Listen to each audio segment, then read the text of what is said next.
नमस्कार दोस्तों। इस साल भारत को G20 की अध्यक्षता दी गई है।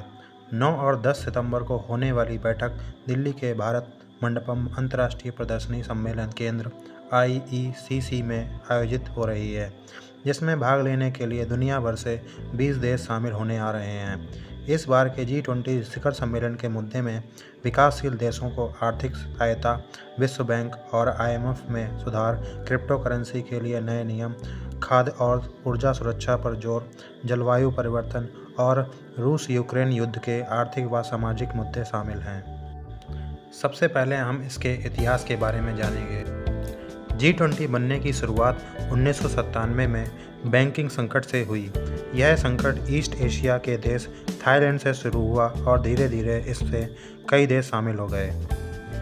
1999 में जर्मनी में G7 की बैठक में यह निर्णय लिया कि ऐसे बैंकिंग संकट से निपटने के लिए सिर्फ विकसित देश ही नहीं बल्कि विकासशील देशों को भी एक साथ आना होगा। एक ऐसा समूह बनाना होगा जहां विकसित और विकासशील देश आपस में मिलकर आर्थिक चुनौतियों का निपटान कर सकें। तब 1999 में 20 देशों को जोड़कर G20 बनाया गया। चूँकि इस समूह को वित्तीय संकट से बचाने के लिए बनाया गया था, इसलिए इसमें इन 20 देशों के वित्त मंत्री और केंद्रीय बैंकों के गवर्नर जनरल शामिल होते थे।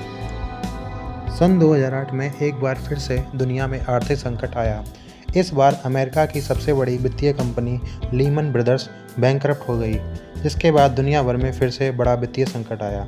तब अमेरिका के उस समय के राष्ट्रपति जॉर्ज बुश ने सुझाव दिया कि ऐसे किसी भी संकट से निपटने के लिए इस समूह के सभी देशों के राष्ट्राध्यक्षों को भी बुलाया जाए, ताकि इन संकट से अच्छे से उबरा जा सके। तब से हर साल इस समूह की बैठक होने लगी। इस समूह में कुल 20 देश हैं, जैसा कि G20 नाम से ही पता चल रहा है। ये देश America, Canada, Brazil, Mexico, Argentina, United kingdom, Italy, France, Germany, दक्षिण अफ्रीका, सऊदी अरब, इंडोनेशिया, तुर्की, भारत, रूस, चीन, दक्षिण कोरिया, जापान, ऑस्ट्रेलिया और यूरोपियन यूनियन शामिल हैं। G20 के मुख्य बिंदु क्या हैं? G20 में अर्थव्यवस्था के आधार पर दुनिया की 10 बड़ी अर्थव्यवस्थाएं शामिल हैं। दुनिया की कुल GDP का 80% योगदान G20 देशों का है।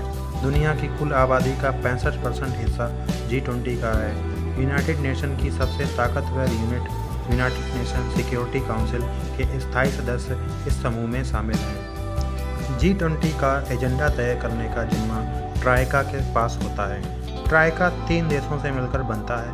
पहला वो देश जो पिछले साल G20 का अध्यक्ष था, तथा दूसरा वो जो वर्तमान में G20 का अध्यक्ष है, तथा तीसरा वो जो अगले साल G20 की अध्यक्षता करेगा।